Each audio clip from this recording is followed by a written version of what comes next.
નમસ્કાર, હું છું માર્ગી. આપની સાથે હેડલાઇન્સમાં જોઈએ કેટલાક મહત્વના સમાચાર. વડોદરા મનપા ચૂંટણીમાં વોર્ડ નંબર 18માં ભાજપ દ્વારા 2 આયાતી ઉમેદવારોને ટિકિટ આપવાથી પાર્ટીમાં ભારે અસંતોષ જોવા મળી રહ્યો છે. ઉમેદવાર ચેતન પરમાર અને દીપા પંચાલની પસંદગી સામે સ્થાનિક કાર્યકરો અને દાવેદારોએ પરિવારવાદનો આક્ષેપ કર્યો છે. કાર્યકરોએ ભાજપ કાર્યાલય ખાતે વિરોધ પ્રદર્શન કર્યું હતું અને જો ઉમેદવારો બદલવામાં નહીં આવે તો સામૂહિક રાજીનામાની ચીમકી ઉચ્ચારી છે. રાષ્ટ્રપતિ દ્રૌપદી મુર્મુ સોમવારે રાજકોટ આવી રહ્યા છે. તેઓ ગુજરાતના પ્રથમ એમ્સમાં યોજાનાર પ્રથમ પદવીદાન સમારોહમાં મુખ્ય અતિથિ તરીકે હાજર રહેશે. રાષ્ટ્રપતિ બપોરે 3 વાગે હીરાસર એરપોર્ટ પર ઉતરશે અને ત્યાંથી હેલિકોપ્ટરથી સીધા એમ્સ પહોંચશે. આ સમારોહમાં 50 વિદ્યાર્થીઓને MBBSની ડિગ્રી અપાશે, જેમાંથી 10ને ગોલ્ડ મેડલ મળશે. રાજ્યપાલ આચાર્ય દેવવ્રત પણ આ પ્રસંગે હાજર રહેશે. નાસાનું આર્ટેમિસ 2 મિશન પૂર્ણ થયું છે. ચંદ્રની પરિક્રમા બાદ 4 અવકાશયાત્રીઓ સુરક્ષિત રીતે પૃથ્વી પર પરત ફર્યા છે. ઓરિયન અવકાશયાન સવારે 5:37 યુએસએના સાન ડિએગોના દરિયાકાંઠે સમુદ્રમાં ઉતર્યું હતું. આ મિશન 54 વર્ષમાં ચંદ્ર પર માનવોને લઈ જનાર પ્રથમ ક્રૂ મિશન છે. નોંધનીય છે કે ઉતરાણ દરમિયાન 6 મિનિટનો સંચાર અવરોધ થયો હતો. હવે રિકવરી ટીમ અવકાશયાત્રીઓને જહાજ પર લઈ ગયા છે. પશ્ચિમ બંગાળ ચૂંટણી માટે બીજેપીએ પોતાની બધી જ તાકાત લગાવી દીધી છે. પીએમ મોદી આજે બંગાળમાં ફરીને ઘણી સભાઓ યોજશે. તેઓ સવારે કટુઆમાં જાહેર સભાને સંબોધિત કરશે, ત્યારબાદ જાંગીપુરમાં અને દક્ષિણ દિનાજપુરમાં સભાઓને સંબોધિત કરશે. બંગાળમાં 2 તબક્કામાં મતદાન થવાનું છે. પ્રથમ તબક્કામાં 23 એપ્રિલના રોજ 152 બેઠકો માટે અને બીજા તબક્કામાં 29 એપ્રિલે 142 બેઠકો માટે મતદાન થશે. રાજસ્થાન રોયલ્સે IPLમાં રોયલ ચેલેન્જર્સ બેંગ્લોરને 6 વિકેટથી હરાવ્યું છે. રાજસ્થાને માત્ર 18 ઓવરમાં 4 વિકેટે 202 રન બનાવીને મેચ જીતી લીધી હતી. 15 વર્ષીય વૈભવ સૂર્યવંશીએ ફરી એકવાર ધમાલ મચાવી છે. તેણે 26 બોલમાં 78 રન બનાવ્યા, જેમાં 8 ચોગ્ગા અને 7 છગ્ગાનો સમાવેશ થાય છે. તેણે માત્ર 15 બોલમાં પોતાની 50 પણ પૂરી કરી હતી.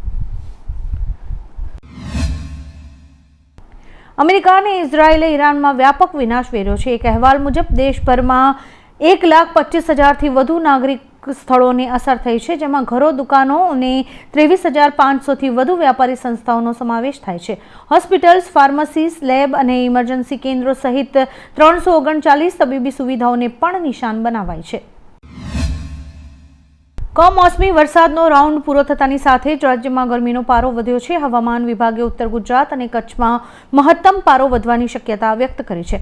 કંડા પોર્ટ પર સૌથી વધુ 40.7 ડિગ્રી તાપમાન, અમદાવાદમાં 38.4, ડીસામાં 39.2 ડિગ્રી, વડોદરામાં 39.2 ડિગ્રી, સુરતમાં 39.4 ડિગ્રી, સુરેન્દ્રનગર અને રાજકોટમાં 39 ડિગ્રી તાપમાન, નલિયામાં 38.2 ડિગ્રી અને ભુજમાં 37.8 ડિગ્રી ગરમી નોંધાઈ છે.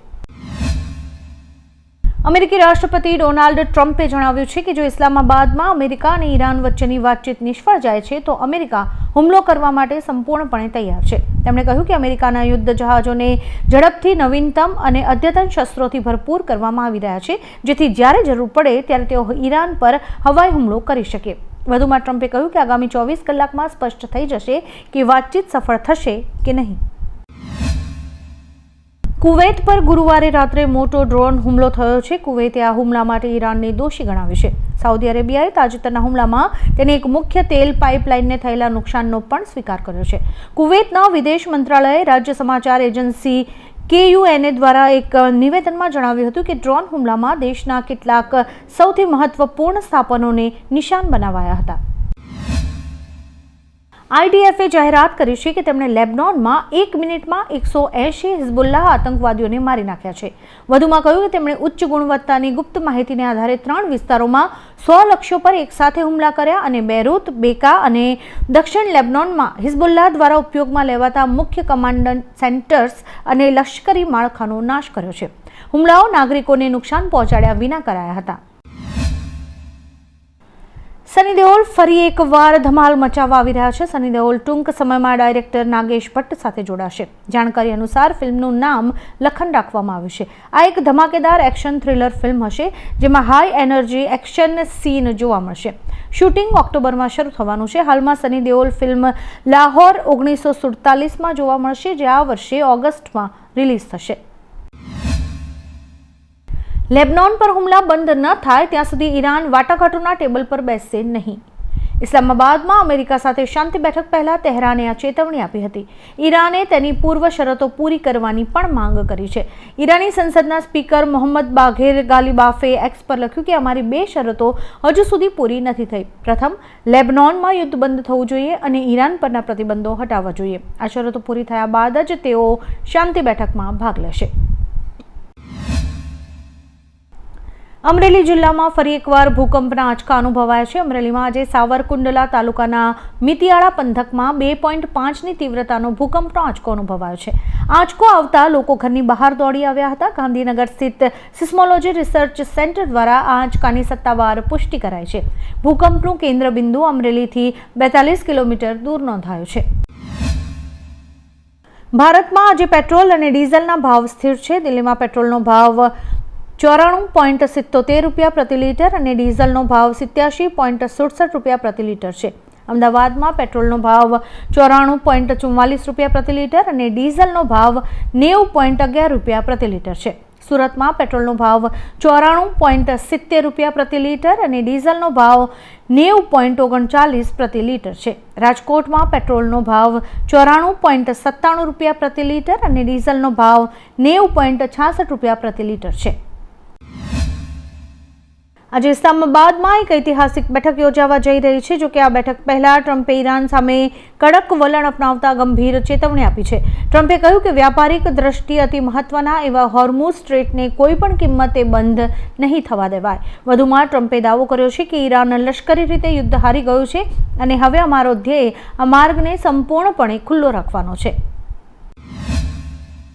સ્થાનિક સ્વરાજ્યની ચૂંટણી નજીક આવતા હવે અનેક પાર્ટીઓ જીતની આશા સાથે તડામાર તૈયારીઓમાં પડી છે. આ ચૂંટણી માહોલ વચ્ચે ભાજપ બાદ હવે અમદાવાદ મહાનગરપાલિકા માટે કોંગ્રેસે પણ મોડી રાત્રે ઉમેદવારોના નામની જાહેરાત કરી હતી. કુલ 132 ઉમેદવારો જાહેર કરાયા છે. યુકેમાં હર્ટફોર્ડશાયર યુનિવર્સિટીમાં અભ્યાસ કરતા 2 ભારતીય વિદ્યાર્થીઓના અલગ અલગ જગ્યાએ ડૂબી જવાથી મોત થયા છે.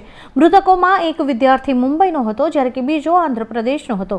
મુંબઈનો મહેશ 31 માર્ચની સવારે વેલ્સમાં મિત્રો સાથે હાઇકિંગ ટ્રીપ પર હતો ત્યારે ડૂબી ગયો હતો, જ્યારે કે આંધ્રપ્રદેશનો લીલા સાઈ રેડ્ડી મલ્લી રેડ્ડી ઓસ નદીમાં ડૂબી જવાથી તેનું મોત થયું હતું.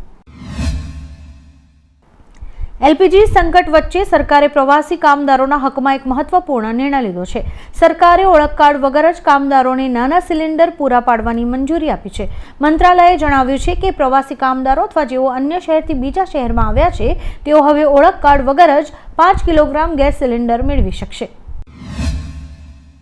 ઉત્તરાખંડના રુદ્રપ્રયાગમાં આજે સવારે ભૂકંપના આંચકા અનુભવાયા છે. રિક્ટર સ્કેલ પર ભૂકંપની તીવ્રતા 5.02 માપવામાં આવી છે. ભૂકંપના આંચકાથી લોકોમાં ભયનો માહોલ જોવા મળ્યો હતો. લોકો પોતાનું ઘર છોડીને ખુલ્લા મેદાનમાં ભાગ્યા હતા. ભૂકંપનું કેન્દ્ર બિંદુ રુદ્રપ્રયાગથી લગભગ 10 કિલોમીટર પૂર્વમાં હતું. જોકે ભૂકંપથી કોઈ નુકસાન થયા હોવાના અહેવાલ નથી મળ્યા. પાકિસ્તાનમાં આજે ઈરાન સાથેના યુદ્ધ વિરામ અંગે ચર્ચા થવાની છે, જેને લઈને આજે અમેરિકાના ઉપરાષ્ટ્રપતિ જેડી વેન્સ પાકિસ્તાન પહોંચી ગયા છે. અમેરિકાના ઉપરાષ્ટ્રપતિ જેડી વેન્સનું સ્વાગત આર્મી ચીફ આસિમ મુનીરે કર્યું હતું. ખાસ વાત એ છે કે અમેરિકા અને ઈરાન વચ્ચેની વાટાઘાટો આજે સવારે 8 વાગે શરૂ થવાની હતી, પરંતુ હવે બપોર બાદ શરૂ થશે. ઈરાનની ડેલિગેશન શુક્રવારે જ પાકિસ્તાન પહોંચી ગયું હતું અને દુનિયાની નજર આ શાંતિ સંમતિ પર ટકી છે. આવા જ કેટલાક રસપ્રદ સમાચારો નિહાળવા માટે અમારી યુટ્યુબ ચેનલને લાઇક, શેર અને સબસ્ક્રાઇબ કરો અને જોતા રહો હેડલાઇન્સ.